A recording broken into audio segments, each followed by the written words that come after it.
Mtu yule asiyekwenda katika shauri la wasio haki, hakusimama kwenye njia ya wakosaji, hakuketi barazani kwa wenye mizaha. Mizaha anapozungumzia usikii mizaha hii ya kutania. Kuna mizaha inayomsikia kiongozi wa chama fulani anasema eti kuwa kwenye chama chao ndio njia ya kwenda mbinguni. Hiyo ndio mizaha. Sasa shida wa maaskofu wa Tanzania sio wa kweli, maskini mkubwa ndio hivi video vilikuwa vitu vya kujikemea sasa. Vile kwamba jamani sisi sio wanasiasa, lakini mtu anapoingia kucheza na mambo ya Mungu na tukemee kwa jina la Yesu. Amen. Endelea. Bali sheria ya Bwana ndiyo impendezayo. Bali sheria ya Bwana ndiyo impendezayo. Na sheria yake huitafakari mchana na usiku. Sheria yake unaimeditate mchana usiku.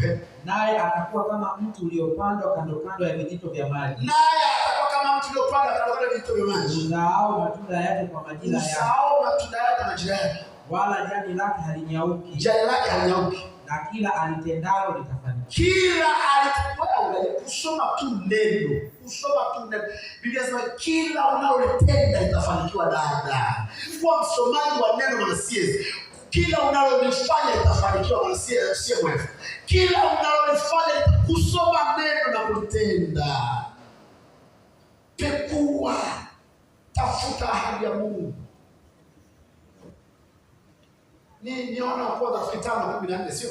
And this is the confidence that we have to him, that if we ask anything according to his word, he has us. Na huu ndio ujasiri tunao kwamba tukiomba chochote sawa sawa na maneno yake.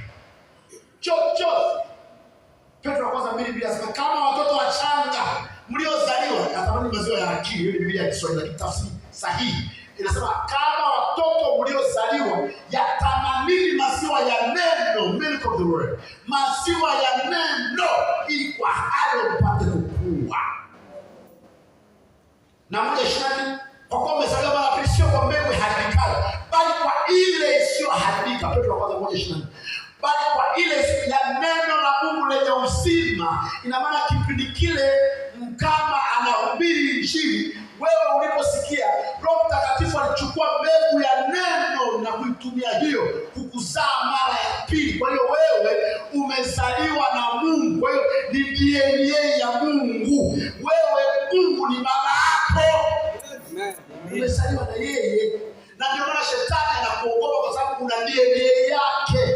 Una haki halali ya chochote kutoka kwa wewe. Ni mtoto halali. Sema mimi ni mtoto halali.